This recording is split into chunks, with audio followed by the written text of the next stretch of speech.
চীন যদি যুক্তরাষ্ট্রের বিরুদ্ধে পাল্টা শুল্ক প্রত্যাহার না করে তাহলে দেশটির উপর আরো 50% আমদানি শুল্ক বসানোর হুমকি দিয়েছেন মার্কিন প্রেসিডেন্ট ডোনাল্ড ট্রাম্প। কিন্তু চীনের বাণিজ্য মন্ত্রণালয় সাফ জানিয়েছে যে যুক্তরাষ্ট্রের আরোপিত শুল্কের বিরুদ্ধে শেষ পর্যন্ত লড়ে যাবে তারা, এবং মার্কিন যুক্তরাষ্ট্রের এই ব্ল্যাকমেইলিং আচরণ তারা আর কখনোই মেনে নেবে না। চীনা পণ্যের উপর আরো 50% শুল্ক আরোপ নিয়ে ডোনাল্ড ট্রাম্পের হুমকিকে ভুলের উপর ভুল বলে অভিহিত করেছে চীনের বাণিজ্য মন্ত্রণালয়। চীনের অবস্থান হলো শুল্ক আরোপের এই পরিকল্পনা প্রত্যাহার করা হোক এবং দ্বিপাক্ষিক আলাপ আলোচনার মাধ্যমে যুক্তরাষ্ট্র ও চীনের মধ্যকার মতপার্থক্যের সমাধান করা হোক। সোমবার হোয়াইট হাউসে দেয়া এক বক্তব্যে মিস্টার ট্রাম্প বলেন, সম্প্রতি তিনি যে নতুন শুল্ক আরোপের ঘোষণা দিয়েছেন তা স্থগিত করার ব্যাপারে তিনি ভাবছেন না, এমনকি এই নিয়ে অন্যান্য দেশের সঙ্গে দর কষাকষি করতেও আপাতত ইচ্ছুক নন তিনি।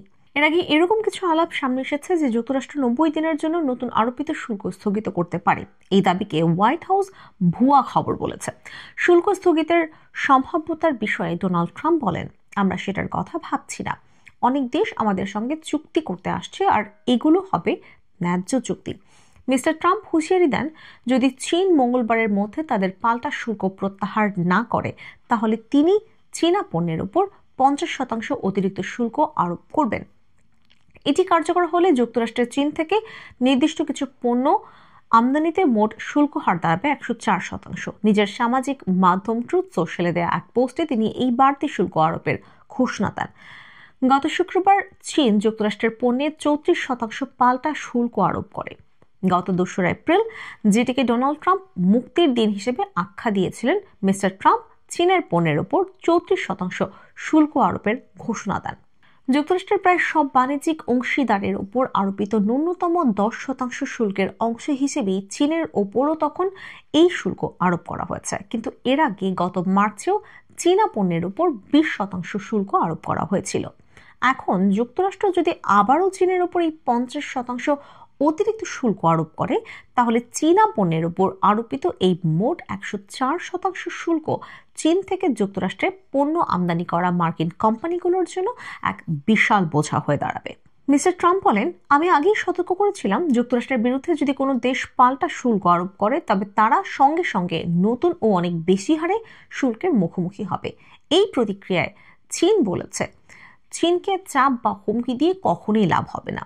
ওয়াশিংটনে অবস্থিত চীনা দূতাবাসের মুখপাত্র লিউ পেংউই বলেন, যুক্তরাষ্ট্র যেভাবে পারস্পরিক সুবিধা দানের নীতির নামে একতরফাভাবে সিদ্ধান্ত নিচ্ছে তা মূলত অন্য দেশের ন্যায়সঙ্গত স্বার্থকে জলাঞ্জলি দিয়ে নিজেদের স্বার্থ চরিতার্থ করা এবং সমস্ত আন্তর্জাতিক বিধিনিষেধকে অবজ্ঞা করে আমেরিকা ফার্স্ট নীতিতে চলার নামান্তর।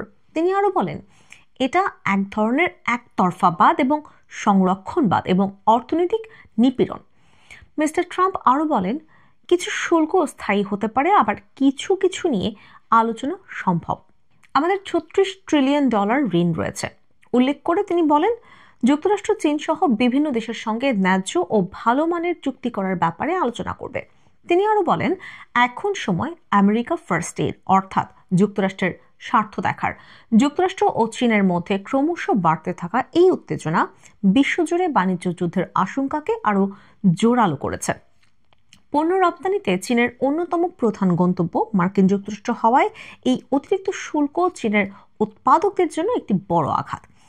শুল্ক নিয়ে অনিশ্চয়তা বিশ্বব্যাপী শেয়ার বাজারে বড় ধরনের অস্থিরতা সৃষ্টি করেছে। নতুন শুল্ক ঘোষণার পর থেকেই বিশ্বের প্রায় সব বড় শেয়ার বাজার দরপতনের মুখে পড়েছে। মার্কিন শেয়ার বাজার খোলার সঙ্গে সঙ্গে এর মূল্য আবারও তীব্রভাবে কমে যায়। আর ইউরোপের প্রধান শেয়ার বাজারগুলো লন্ডনের FTSE 100 সহ 4% বেশি পতনের মধ্যেই দিনের লেনদেন শেষ করে। এশিয়ার বাজারগুলো আরও বড় ধাক্কা খেয়েছে। হংকংয়ের হ্যাং সেং সূচক একদিনেই 13% পড়ে গেছে। 1997 সালের পর এটি সবচেয়ে বড় পতন।